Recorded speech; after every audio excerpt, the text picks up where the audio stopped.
The world looks to California to answer the hard questions, for redemption, to introduce the unfamiliar, to be resilient. Because California bounces back, holds us accountable, values who we are, remains vigilant, defies those in our way, and stands for community. Here on the West Coast, we're at the center of it all. Los Angeles Times, the state of what's next.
Coming from Hawaii, we have a thing that we call ohana.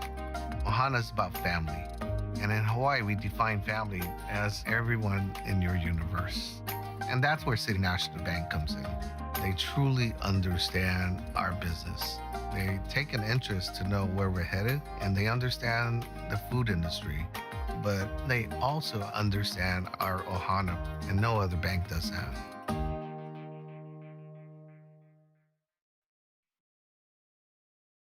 Good evening, and welcome to the Los Angeles Times Food Bowl Forum, Food Waste, Accessibility, and the Relationship to Agriculture, presented by City National Bank.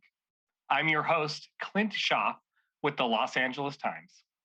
Tonight's conversation is part of our annual LA Times Food Bowl series in support of the Los Angeles Regional Food Bank. LA Regional Food Bank collects food from charitable organizations and other groups and distributes to people in need every day. With the help of 30,000 volunteers, LA Food Bank serves nearly 1 million people per month. Here's more on their important work.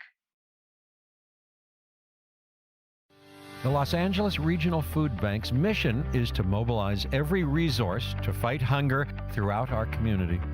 Even before the pandemic, the problem in Los Angeles County was urgent, with more than 2 million people not having enough food to feed themselves or their families.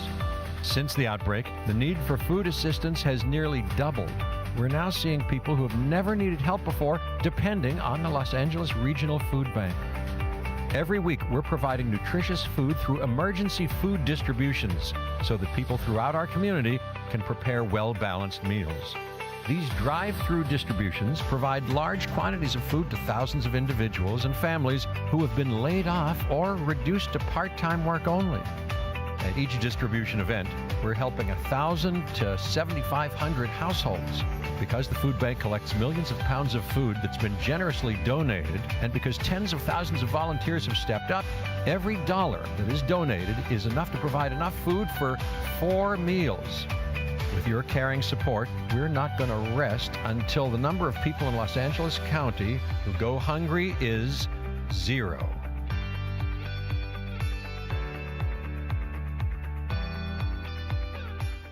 Thank you, LA Food Bank. For more information and to donate, please visit lafoodbank.org. Now I'd like to introduce you to my LA Times colleague, garden and lifestyle writer, Jeanette Marantos, who will moderate a conversation with our special guests. Please welcome Jeanette. Thank you, Clint. It's great to meet you, at least digitally. Yes, nice to meet you. Well, okay, so let's begin. All right. I'm Jeanette Marantos. I write about gardening, plants, and other lifestyle topics for the LA Times, and I'm a committed, if imperfect, composter, which means I save all of my plant-based food scraps in a bucket next to my kitchen sink. I'm always amazed at how quickly that bucket gets filled up with banana peels, strawberry tops, sweet potato peels, tomato stems, and, embarrassing to say, forgotten bits of produce that turned to slime in the back of my refrigerator. I know I'm not alone in my shame, but food waste is a much larger and more complicated issue than a shriveled bag of carrots.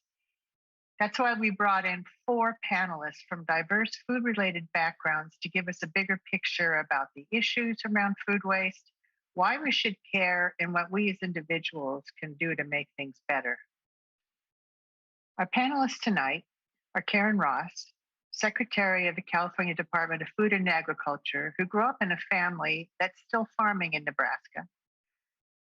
Michael Flood, President and CEO of the Los Angeles Regional Food Bank, which collects and distributes food to some 700 agencies, shelters, and food pantries around LA County. Jamiah Hargins, founder of Crop Swap L.A., a company designed to grow food on unused urban spaces to create what he calls hyper-local green jobs and nutrient-dense food, such as the lush Asante micro farm in the front yard of a View Park home. And Mary Sue Milliken, chef and owner of Border Grill restaurants in Los Angeles and Las Vegas, and the new Socalo restaurant in Santa Monica. welcome everybody. Thank you for taking the time to be with us. Thank you. Thank you. So Karen, I'd like to start with you. You've defined food waste as food that cannot be repurposed. Why is that a problem? Do the rotten carrots in my fridge really affect someone who's hungry in Long Beach? Yes, they do. First of all, there's a lot of food that is not used but still has nutritional value. So it's important that we recover that food and make sure it goes to people who are hungry. And especially after the pandemic year, and we saw the film from the LA regional food banks, it's so important that we not let anything that could go to people for their nutritional value, that we capture that and repurpose that. So that's number one. Number two, food waste is a huge contributor to climate change. When we waste food by not repurposing it, and it goes into the dumpster as opposed to the composter, and I'll get to that in that. But when it goes into a landfill, that generates methane gas emissions. And methane is a short-lived climate pollutant that is so harmful, contributing to climate change. Landfills they're the third largest generator of methane emissions. So it is a big problem. And three, when we waste food, we've wasted natural resources, the land, the water, the labor, the inputs that it took to grow that food. So we're out of balance. And that's why I'm so passionate about avoiding food waste, preventing food waste, capturing food that still has nutritional value to give it to people in need, and to minimize the waste of our natural resources and reduce methane emissions by not allowing it to go into landfills. Mary Sue, restaurants often get blamed for wasting food. Is that a fair rap? How do you see the problem? Well, first, I think we need to understand, the history from a sort of sociological point of view. Our food system has been transitioning, and especially the transitions have been quicker and quicker in the last couple hundred years. And that's led to a lot of average citizens caring less and less about food scarcity, because it's not a big threat anymore. We have, an amazing large-scale canning and preserving food, industry in our country, and every refrigerator has a home. And there's a pretty steady, yet not quick enough decrease in people living under the poverty line. There's still way too many. But all these things kind of have led to this celebration of abundance and expectations. So I think one big thing that's a problem is huge portion sizes. So look at, the huge, enormous success of Cheesecake Factory. And when I try to make my portion size smaller in my restaurant, I get a lot of pushback from my team who are, who are really right on the front lines talking to customers, and they know what the expectation is.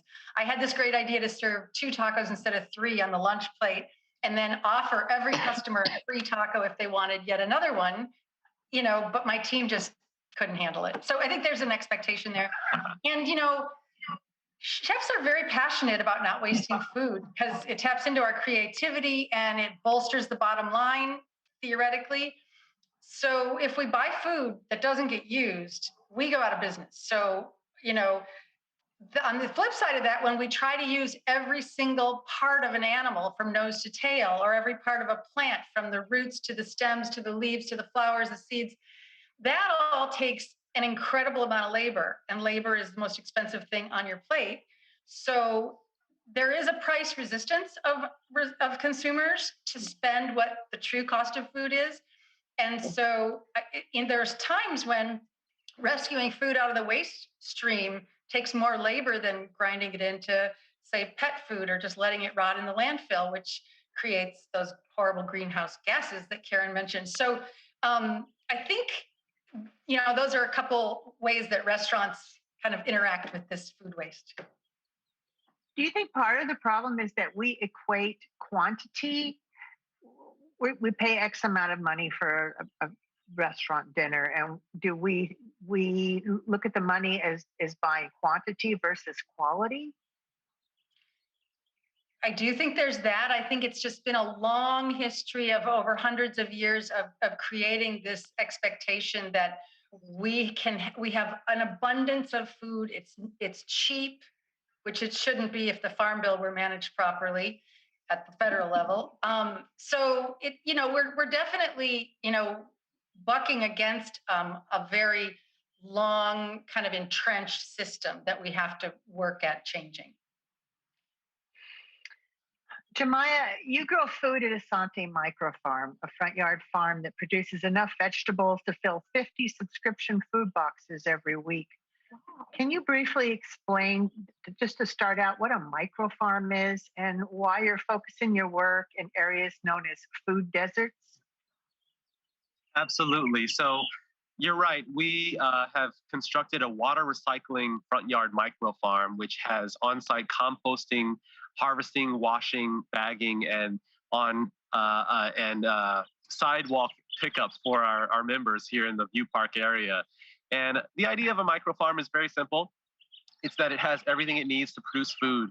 And in our area, we're accustomed to a term called food deserts. But food deserts is a very polite way to say that there are capitalist and grocery store influenced decision making on the food that ends up on our table, what's there and what's not.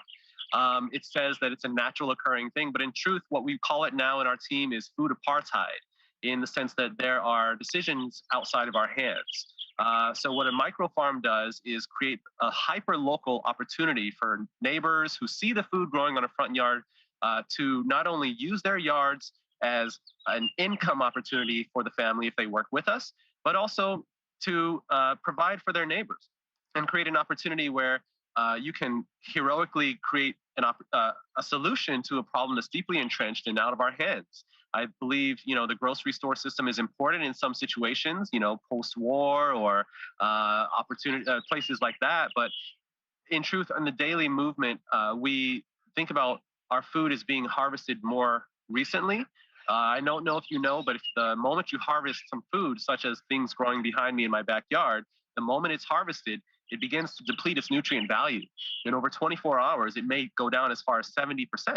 So it's very important to eat the food as soon as it's harvested, and that's what a microfarm does. Well, first of all, this is a really serious topic, but those birds in the background, I feel like I'm in a Disney film talking about food waste. It's really wonderful. You've obviously created a beautiful environment anyway. But let's get back to the topic. So, do you see a lot of wasted food on a micro farm? So it's important to harvest on site and also to compost on site. I think as the chef mentioned a moment ago, composting is an essential asset and process in all farming operations. Not only because there's natural waste from pieces of the plant that we don't use, we need to toss it somewhere, but also it's a revenue generator and a very important regenerative aspect for the continuity of that micro farm or that farm. We, in the future, plan to sell that compost to our members, those who've signed up or those who are in the neighborhood. We do also compost here at our house. I agree that bin fills up in the kitchen way quicker than you imagine. And for those at home that are looking at a way to do that, just dig a hole, add some water, and keep it turned. Add some red worms, and that's composting. Really, it's very simple. But we expect that that'll be more important over time. A big aspect of what we're doing is environmental.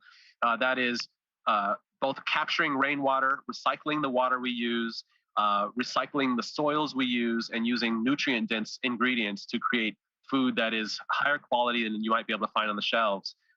We are also doing water testing and bricks testing, which tells you the nutrient density of the food and allows you to kind of compare it to what you're used to. So I think that it's important to do that composting on site wherever you're farming. So that's one thing you can do with any food you might have or leaves or whatever that you're not going to be selling or using for. Well, we're going to get back to this subject, but Michael, let's go to you for just a minute and sum this up here. You're in the business of repurposing food to feed hungry people. And during the pandemic, the demand for your food more than doubled. So in this case, wasn't food waste a good thing? I mean, I don't mean to be flip. I'm just wondering if there's an upside to food waste.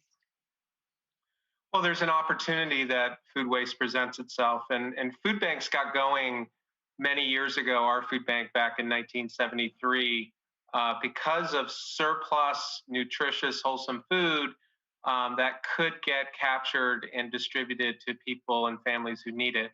So, we are a prolific grower and producer of food in the United States, and especially in the state of California. And overall, that's a good thing. It's a very positive thing to be able to grow and produce as much food as we do. But the flip side of that is there's a lot of food that's left over. There's a lot of food that does not get eaten, consumed by the end user. And so food banks, to give you an idea, food waste is about 100, or surplus food, however you define it. It's about 100 billion pounds nationwide. Food banks tap into 4 billion pounds of that. Our food bank last year tapped into 160 million pounds of food from all those different sources.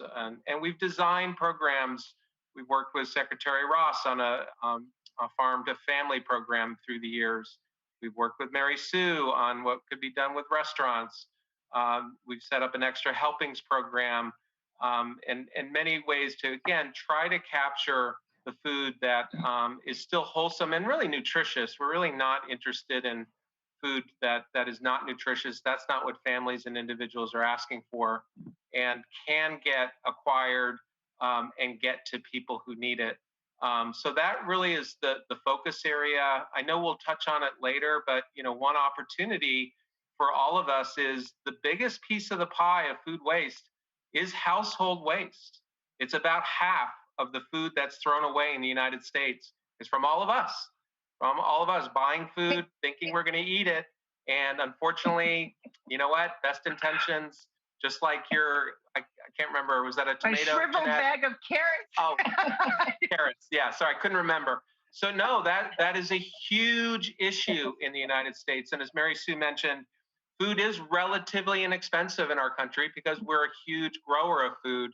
But we kind of have an appetite a bit beyond what is really kind of good for the food system. And that does lead to a lot of waste. I know a lot of people are composting now locally. Some cities are allowing food scraps to go into green bins and the like. And we need more of that because, again, as Secretary Ross mentioned, the negative environmental impact of food going to landfill is a huge problem for us. Well, we're going to talk about composting, but Michael, could you just repeat that? I'm trying to wrap my head around that statistic. Did you say that there was 100 billion pounds of food that was? What was that figure earlier? 108 billion. Yeah, research is showing there's different USDA and other research organizations indicate that we're talking about 100 billion pounds. Not all of that is wholesome food that really is going to get captured or could get captured and consumed. And again, there's sort of this pyramid of, the first place you want to go is to try to capture that food so that it ends up feeding people. But there's other steps. We talk about composting. There's biofuels. There's other reuses that are going on at scale throughout California, here locally, and throughout the U.S. that does divert food waste from landfill, which really is the ultimate kind of goal because of, again, climate change, environmental issues, and the like. So that 100 billion is not, or 108 billion is not going into landfills. That's just in general food that is right. That's used for its original purpose. Right. That's the piece of the pie. Food banks get about 4 billion of that and distribute it, that grows every year as we set up more programs to capture that food. Again, half of that piece of the pie is household waste. And then there's other pieces. So you're saying that 50 billion pounds of food is. Yep.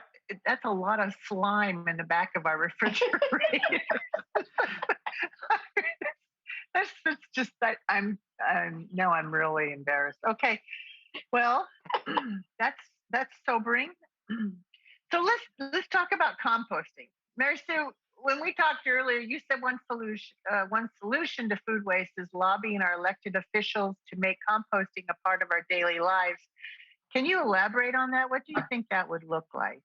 Well, thank you. Let me just preface that by saying, well, because was it Jamiah was saying it's just easy. You just dig a hole in your backyard and fill it with your refrigerator slime and some red regular worms. But a lot of us don't have backyards. So we have apartments or we have condos, and then we don't have any space for that at all. So how does composting work for all of us? Well, in general, I believe that waste management is imperative.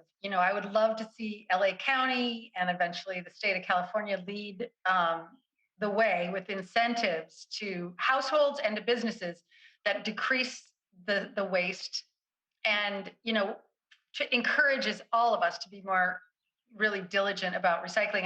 I've looked into some programs in Germany that I feel are really like state of the art, and they've really had a great track record of reducing waste, all kinds of waste, because there's also food packaging, which is worrying. Right. During the pandemic, we grew our food packaging budget to astronomical proportions, and it breaks my heart. But to get back to composting, I think I wish it was as easy as digging a hole for me, because I'm never having much luck. But my restaurant food, of course, has meat and cheese and oils and all kinds of things in it, because we're basically taking it off the plates, whatever people aren't eating. And then there's a little bit on the front end of, carrot tops or, just pieces of vegetables that can't be used. But, I have restaurants in Vegas and LA and Santa Monica, and certain municipalities are better than others at helping businesses compost. Like, I'm in a building downtown that's kind of old and they don't have room for a compost bin. So I'm just stuck. I really just don't have a choice. I'm in a high rise, and, I think some buildings don't have room for yet another full-size bin. I think we have to get creative about having a bunch of small bins that hold the same amount of waste, because in theory, you have enough room for all your waste.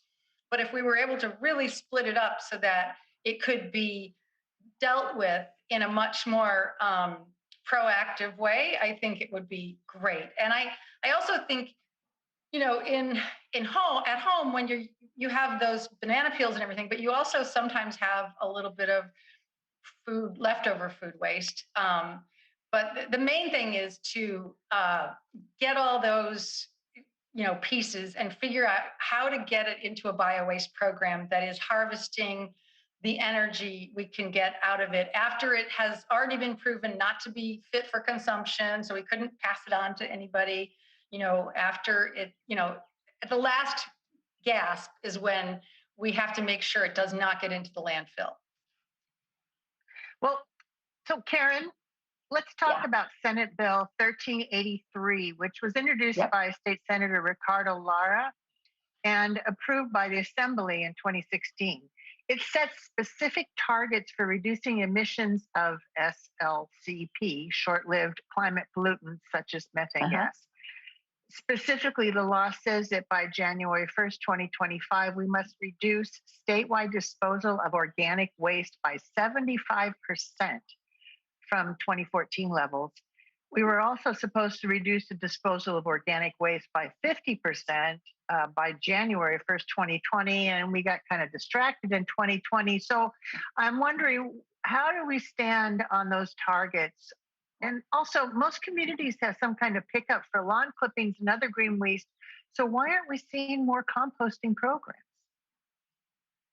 Well, it's complicated. It's government, it's complicated. But the first step is to have the goals established.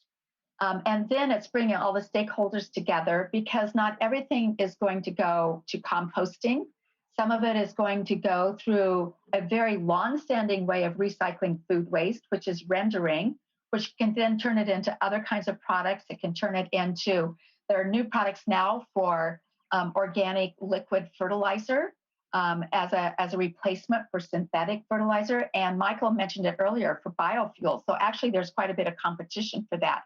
We are working very hard with our colleagues at CalRecycle to really expand high quality composting that is done to high standards so that it doesn't exacerbate food safety issues. Compost for commercial use and on large scale use, if it's not done correctly, can present some food safety issues. So that's one of the challenges there. We also have to work with many startups, and there are new business models that have been created to really capture this. And they'll do the sorting and turn it into high quality compost for sale to farmers and to get it into a large scale use. Our challenge is oftentimes this waste is generated in a very high populated area, but we need to get it out to the countryside and to the farms. And then we're adding truck miles to get it there, which is exacerbating. So we have to think about ourselves in a very circular economy of how do we take the waste and the nutrient value of this for going back into the soils? How do we efficiently move that to where the demand is? And the demand is growing.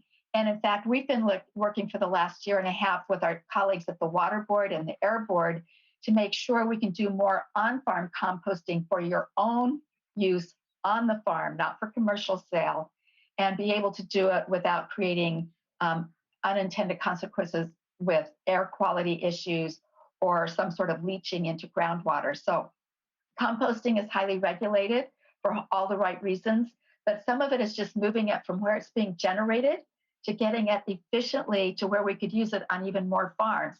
And then trying to match where are the compost sites to where the real demand is. So we're working on it, but unfortunately, we are falling behind on some of our timelines to make it happen. Sorry for the long answer. So, it's the reality. No, but it sounds like like I say, we were distracted in 2020, but it sounds like we haven't met that 50% target date yet. Is that right? Are we on track, you think, to hit the 75%? 75% is going to take huge investment, which the governor's budget for May revised does propose some additional significant investment to help us reach these goals. We also want to accelerate our efforts on circular economy, which means we need more recycling. And recycling, the bottle bill, as it's long been known, has also fallen behind because the economics aren't working. So we really need to focus on circular economy and just reducing waste, but especially this organic waste stream because of the methane emissions that are created in our landfills. What do you mean by circular economy? Can you just circular economy is that like let's try to take waste out of our vocabulary and think about everything we do and process has a byproduct that could be repurposed or turned into another useful product. And so thinking about it in a circle, plastics are going to be one of the hardest ones. And certainly all the plastic that was generated because of how we had to distribute food last year is a challenge. Mm-hmm. But there's so many new and exciting technologies that can be part of this. And so I just think it's about this transition to our green economy and really capitalizing on technology and innovation, which California is known for.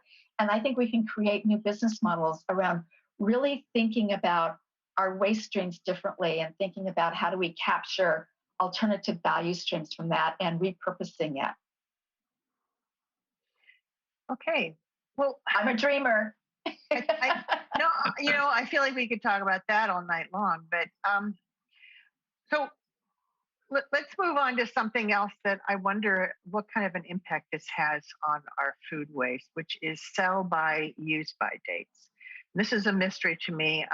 Mary Sue, I have a friend who constantly berates me for paying attention to those little use by dates stamped on my food.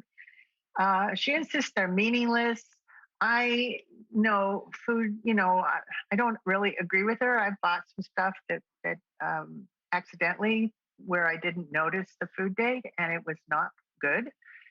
So I think there may be some value in having that. But I know food safety is a huge issue in the restaurant world. What do you think about sell by, use by dates? Are they reliable? Is there some way we can do they contribute to this problem? Well, I'm so glad you asked the question because, yes, they undoubtedly really contribute to the problem in a huge way. I hate them. I believe they serve pretty much one purpose, and that's to get people to throw food away. And people are really easily frightened about their food supplies, and rightly so. But there's been a lot of big organizations who've successfully lobbied for these sell-by dates and done a good job of scaring people into throwing food away. Perfectly good food, but they're different, aren't they? There's sell by and there's use by, right? So sell by is what the stores got to pull the stuff off by. Is that correct? And then the use by is for me. I look at it and say, oh my gosh, I gotta throw it away because it's a week after the use by date. Right. But being a food professional who's cooked for 45 years, I know that both of those dates are complete hogwash. And, we have an innate animalistic superpower called, smell, sight, feel. We can look at food and figure out whether it's going to hurt us or not. All of us are born with that. It's like a miracle. We don't need a Kellogg's to tell us when to throw the cereal away. We really don't. And so, I tell people use your common sense. And also, I think back to sort of the compost question, before things are ready to go in the compost, get creative and think about how you can take those carrots that were going to be spoiling in like 3 days and pickle them, or, cook them and freeze them. Or, sometimes I have a huge tomato crop in my backyard and I don't have any time. So I just pick them, wash them, and throw them in the freezer just like that. Freezers are friend, dehydrators. Pickling and fermenting foods is a really good way to avoid waste. When you have those bananas or those strawberries that you just didn't get to, I put them in the freezer. I IQF them individually, quick frozen on a cookie sheet, and I throw them in a plastic bag. IQF. Okay. When somebody wants a smoothie, I just pop them in the blender. Thank you for defining that. There's lots of tricks up my sleeve for not wasting one drop of food. This is really important. I want to get to this cooking question, but I want to ask Karen and then Michael too. I just want you to weigh in on this. Karen, from a government perspective, are these sell-by dates keeping us safe, or are they just a way to fool people? Who decides these sell-by dates? Yeah. We're only talking about a couple. There's actually probably a dozen terms that are used. Enjoy by. I mean, it goes on and on. Part of it is because a company or a brand wants the highest quality possible, and so that's how they got them started, whatever it might be. So during the Obama administration, there was a real concerted effort by FDA, EPA, and USDA on food waste and trying to bring the national industry together to come to some sort of agreement on what it would be. Because interestingly enough, while food safety is regulated, these use of these terms is not. And they were trying to facilitate getting agreement of what would be the right terminology. And I think some of the momentum of industry, working themselves through this, I think we lost some of that momentum because the pressure's not there. And I think we just need to recreate that momentum. And either they all come to an agreement or government will, because there's so many reasons in a time where we shouldn't waste one resource, that we're wasting resources to grow food to go into landfills or other ways. So sorry, I really think that this is the time to either bring industry together and come to agreement and be aware that it might cause some unintended consequences to food banks. It shouldn't, but we've created a stream of products that are being captured and going to food banks, Michael, and I'd love to hear your thoughts on that. And I bet, Jamal, because you're selling fresh all the time, this isn't even an issue for you. Well, wait. But I just want to make sure I understand this. So there is no sell-by czar out there who says that, Nope. turnips need to be sold by. I mean, this is all just sort of randomly decided by the people in the industry. Oh, yeah. Okay. My friend is going to be. I'm going to be in so much trouble with her. Okay. Well, Michael, tell me. You must get a lot of donations from people who all know you want their expired date pancake mixes, and do you have problems? Yeah, that's not what we're looking. That's not what we're looking for. Actually, we appreciate the thought, but a lot of what we handle now is fresh. We certainly still see some packaged food, canned food come in. And I would agree that the current code date, expiration date, best used by date is incredibly confusing. And I would say, I would agree with Secretary Ross, this is a time to get back onto that trend of trying to figure this out. Because if we're going to set goals in California to reduce waste, then we need to have every avenue available to us to reduce that type of waste. So I think that's really important. And I'm not worried about it from a food bank perspective. As I mentioned earlier, food banks nationwide are capturing about 4 billion of the 100 plus billion pounds available. So there's still plenty of room for food banks to capture wholesome food. A lot of our growth, again, is in fresh, is in perishable, is in frozen. That's where the growth categories are, which makes sense. And I think the other thing I do want to mention to that issue and what Jamiah is doing is there's a big move to focus more on local food in LA and in other areas. And, we kind of lost that here in LA. A lot of people don't realize we were the #1 agricultural county in the United States until the 40s, roughly 50s. And then, of course, we had a huge population boom. So I think local food is part of the solution in terms of both feeding people, food access, the environmental aspect of it. There's a lot of land available, and it doesn't really take much. I mean, he's the expert. He can tell you, it doesn't take a lot to really make a difference, right?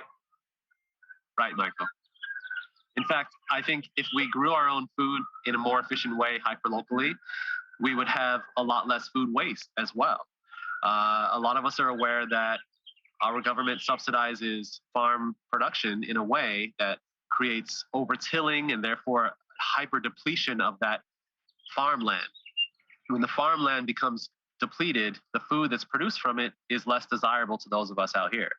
So really, I would love to see some subsidies push the other direction toward maybe creating an urban gardening endowment, something large enough that we could survive and grow our urban gardening initiatives off of just the interest in the same way that we've prioritized endowments in other situations.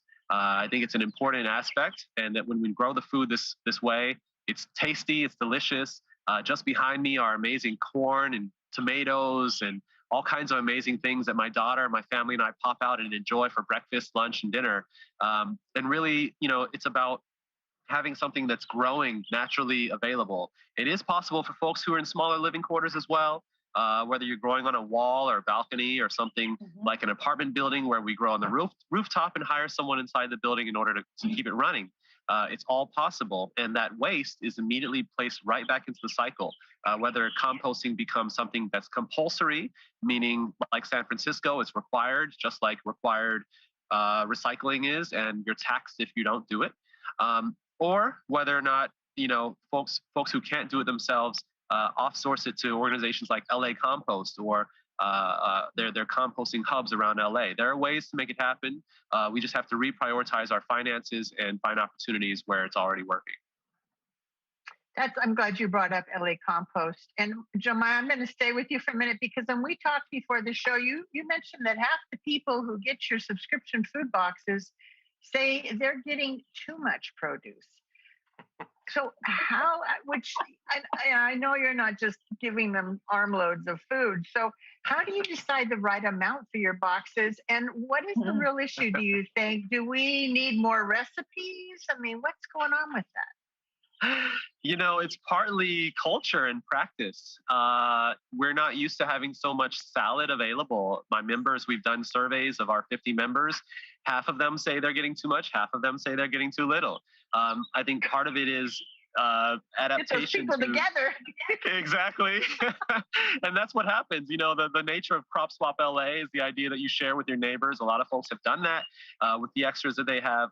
But that also provokes us to open a composting element to our business to allow our members to compost the extras. We take it extra. We give them back, fresh compost and encourage them to grow in their own garden. But, mostly it's about culture, right? We are used to thinking about a snack as something that comes in a crunchy, flashy, loud plastic bag, when in reality, a snack could just be something like one leaf from a piece of lettuce. You don't need a whole salad with an arrangement and salad dressing and a bowl and a fork and all that situation. You might just need one piece of lettuce from your fridge and you walk on and that's your snack. So, part of it is practice. The other part of it is availability. The largest part, in fact, is that we're not accustomed to having this much fresh, green, crunchy things nearby. We're used to it being a commodity, that it's something we pay a premium for and drive halfway across town to get. But in reality, it's something that could literally come from your neighbor down the street. And when that transition occurs, our entire diet, our practice, our lifestyle, and our traditions begin to transform as well. We can see that cooking is actually a meditative process, and it's one thing that brings the family together. Not only the cooking, the eating, the enjoyment, the discussion around the food, but also what we want to bring to our own lives. So I encourage folks to think about the volume of green and veggies that we are accustomed to, and ask ourselves if what our customs are what we really deserve. Well, I want to talk about cooking because this is a pet peeve of mine. But before we do, there's an important question here, Michael, I want to ask you, and that's about distribution supply chain. Last year, I wrote an article about farmers in central Washington who had 1 billion pounds of potatoes they couldn't sell or even give away during the pandemic because of distribution and transportation issues. Those problems came into sharp focus during the pandemic when many restaurants closed and stopped buying the produce farmers had already grown and needed to move because they had a new crop coming in. In the meantime, you were seeing twice the demand for food from suddenly impoverished people who were put out of work by COVID-19. So during this year, I mean, we've got agriculture. This whole topic about specialized agriculture is, again, a whole evening's worth discussion. But what have we learned about our supply and distribution change in this past year? And how does all that affect food waste? Well, I was on a call recently with many others throughout the U.S. with USA Secretary Vilsack, and his view of it, he's back into office. He held that role during the Obama administration. And so last year, he was not in that role. He was back into that role in January. And his assessment is that it's close to broken, that the supply chain, the food supply chain, the stress test that the pandemic put on our food supply chain showed we have huge problems in being able to really pivot quickly. Part of what we saw is that with restaurants closing, reducing service, schools closing, conventions and the like, it led to this huge surplus of produce, of dairy, of meat items, and that had to go somewhere. To the credit of the USA last year, they did stand up a program very quickly, of sort of a farmers to families food box program that did lead to a tremendous amount of that food reaching food banks so that we could get it to people who needed it. And really, I guess the reason I'm bringing that up is because there's certain instances that happen that the market and market forces aren't going to be able to deal with. That it does take USDA or state of California in some instances, or someone to step in order to make some type of difference and to change the results that are going on. So our distribution, it's a little bit your earlier question, isn't sort of food surplus, food waste, the opportunity, or isn't there an upside of that? Yeah, I mean, that's true. I mean, our distribution was up 145% last year, going from right away in March when the pandemic hit all the way through the fall. And still to this day, we're running 125% higher than the pre-pandemic period. So, we see it. We see the demand for food assistance is very high. There is food there that we're able to capture. I know we haven't talked a lot about food insecurity, but it's a huge problem here locally. Going into the pandemic, 1 in 5 people were struggling with food insecurity. In other words, meeting their basic needs on an ongoing basis. And of course, that got worse with the pandemic. We have a very high cost of living that does contribute to a food security rate higher here throughout Los Angeles area than in other areas. And it's a big problem and a big issue. So, I would say on both the food surplus and food kind of waste issue and on the food insecurity and hunger issue, we continue to have our work cut out for us in a significant way. Well, when you're talking about food banks, I'm wondering. I'm sure people wonder. We want to put as much of this food into people's mouths versus landfills. What what can people do to help food banks? Should we be writing you a check? Should we? You already told me you're not real excited about my pancake mixes. Um, should I be helping you unload boxes? I mean, what are things that I can really be doing? Um, we have a new guest. I know. I'm just looking. There's no avoiding it. No, very darling. Yes, volunteering, absolutely. We're a nonprofit, so certainly funding helps. Again, we're really leveraging the dollar because we're handling primarily donated food and getting other donated services.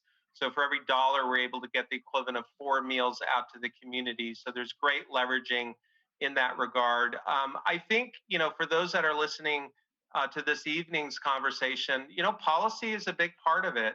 And, our elected leaders do listen, to people who elect them, and, sort of demanding change for some of the things that we're discussing tonight, I think is very important and also can lead to change. So, people can also help.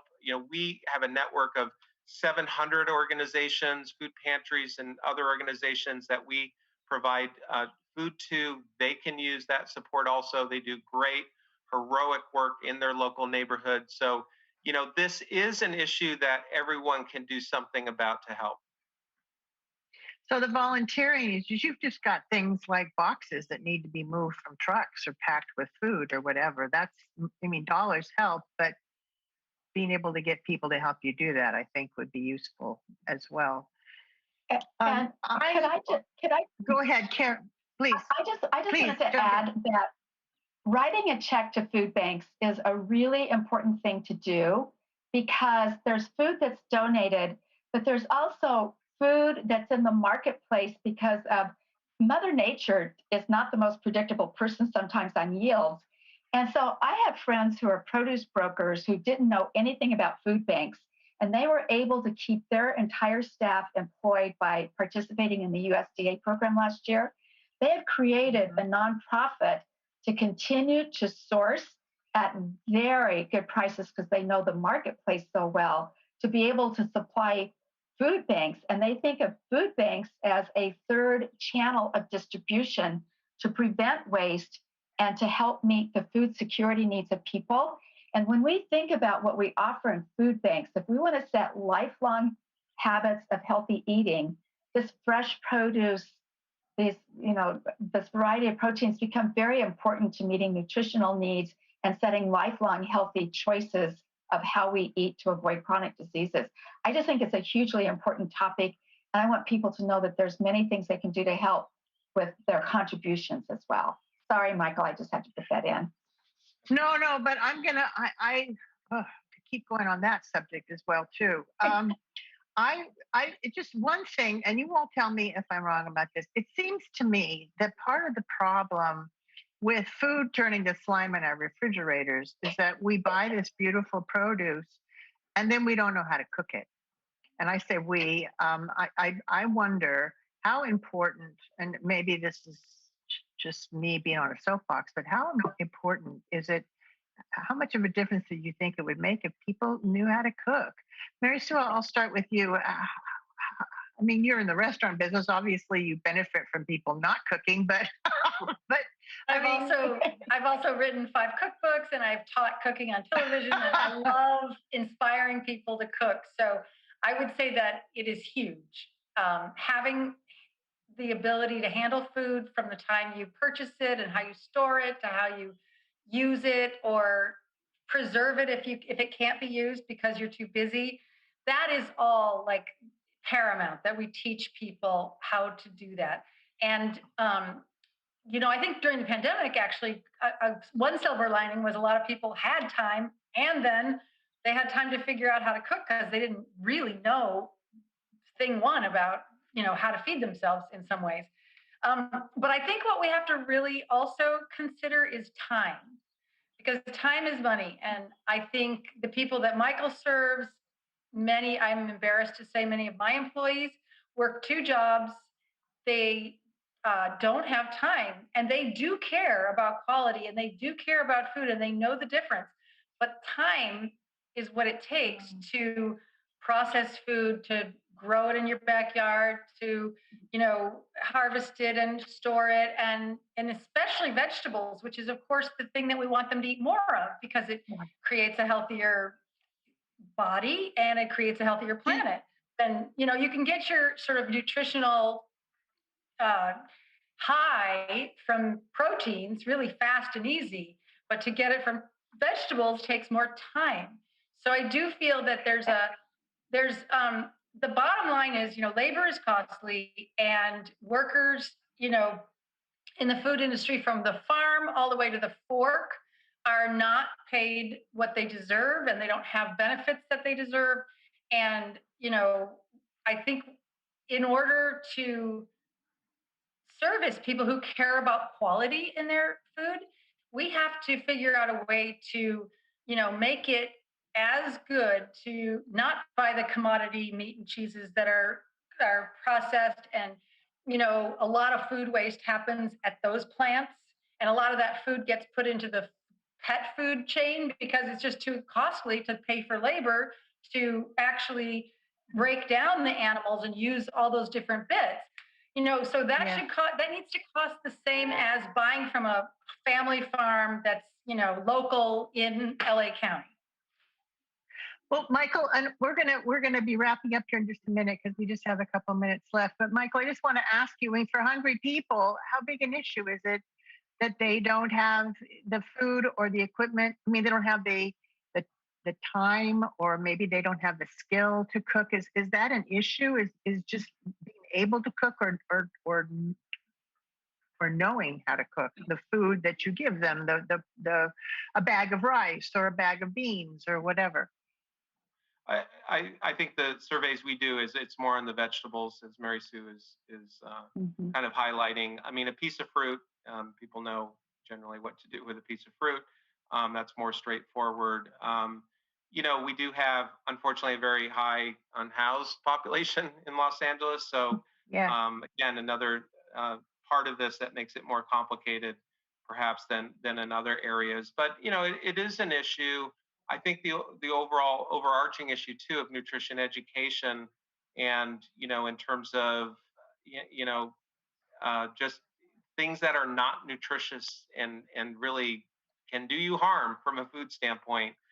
Those things are marketed very, very heavily, and so it's both cooking and also the other issue related to nutrition education and the like, and that is definitely an important aspect of this. But you raise a good point, Mary Sue, too, that a lot of people just finding the time to actually do this. It'd be lovely if we all had, well, if things were different in that regard. So I hear, we need more resources for people, more time, more interest in composting, louder voices to our legislators. I just quickly, for all of you, I'm going to ask each of you to just tell me what you hope people will take away from this session regarding food waste, or just what do you think is the most important thing? And we need to keep our answers fairly concise here. But Jamiah, let's start with you. I think the most important message for food waste is to grow food you don't want to waste. Grow food you don't want to waste, and that you can share, because I don't know if you know or not, but food that's in a can from 70 years ago will likely have a higher nutrient density than food in the can that you just bought today.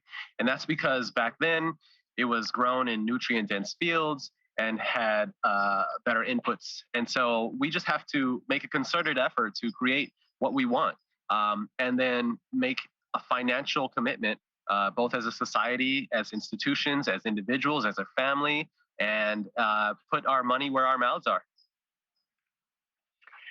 I'm wrapping my head around a sell-by date that's 70 years old, but I love that. Mary Sue, what do you think about this? What do you want people to take away? Well, I would love people to take away grab the torch and help us fight for the political will to support a healthier food system all the way around from farm to fork. And then I would also say to inspire you that cooking is a blast and it's a great, easy way to bond with your spouse or your family and a good way to take control of the impact of your food choices. Because if you're stuck just depending on restaurants and you don't know what choices they're making. And so I think you take control of your own impact on the food system. Yeah, control that lettuce that's molding away in my refrigerator. Karen, what do you want to take away from this? So, very importantly, each one of us can make a contribution in a positive way by our own choices and our own behavior, whether it's saying, I do want a smaller portion, or making sure if I don't eat all of my restaurant meal, when I take it home, I'm actually going to eat it the next day. Leftovers are okay. And that I'm going to buy only what I'm going to cook this week. Like if we connect the dots of what the impact is of our decisions, that we each think very intentionally about the food we're purchasing, how we're going to prepare it, and we're avoiding the waste. That's number one. And two, let's invest and continue to support what Governor and First Partner have started with Farm to School, first rounds of grants. It's about, from a very young age, learning about healthy eating and that it's fun, that gardening can be fun and preparing your own food can be fun. Like this is holistic approach to the child mind, body, and their spirit of being able to be self-sufficient and understanding how they can grow to be their healthiest and best self ever. So lettuce leaves can be snacks. I like that too. Michael, we're going to give you the last word. Thank you. Well, I think my fellow panelists said it well with their comments, and so I had to come up with new items as they kind of kick down their list. I would say in Los Angeles and in California, I would like people to know that we are far ahead a lot of states and a lot of metro areas. So while we're highlighting, again, challenges, that's how you get better. You set ambitious goals. That's how I think, goals are ultimately achieved. And so that's one thing I would like people to know, that we have a great entrepreneurial spirit here. We have a lot of can-do people. A lot of people in the private sector and government that want to see change and are affecting change. So I think that's very positive. And I would just say also, this is similar to what has been said earlier. This is definitely something everyone can do something about. This isn't some huge issue way over there. Oh my gosh, there's nothing I can do about this. Gosh, 100 billion pounds. How can I affect that? I think, what we heard today, growing food locally, all the different things we talked about in the last hour, there are things that we all can do, ourselves included, we all can do to make a difference. This has been great. So I want everybody to now go to your refrigerators, pull out that bell pepper that's starting to look a little wrinkly, and make a stew or something with it. And I want to thank you all four of you, for joining us tonight. And Clint, back to you. All right. What a great conversation. Thank you, Jeanette, and to our four panelists tonight. And everyone, let us turn up the beat. Those are 3 food puns there. So I hope that earned your respect. And let's all address food waste. Allow me to thank our partners, starting with our presenting partner, City National Bank. This evening would not have been possible without you. Thank you, City National Bank. Please support our charity partner, Los Angeles Regional Food Bank. Take a moment to visit the link in the Zoom chat window to donate now at www.lafoodbank.org. Also, join us in celebrating the LA Times 2021 Gold Award and Restaurant of the Year Award winners at a special brunch and dinner events. These are taking place July 11th and 12th at I don't want to mispronounce these names. Fenekite and Galagetza restaurants as part of Food Bowl. For tickets and more information on our upcoming Food Bowl events, please visit lafoodbowl.com. You don't want to miss those events, July 11th and 12th. I'm Clint Schaff with the Los Angeles Times. We're so glad you joined us, and we hope you had as much fun as we did. Thank you and good night. Coming from Hawaii, we have a thing that we call ohana. Ohana is about family. And in Hawaii, we define family as everyone in your universe. And that's where City National Bank comes in. They truly understand our business. They take an interest to know where we're headed, and they understand the food industry. But they also understand our ohana, and no other bank does that.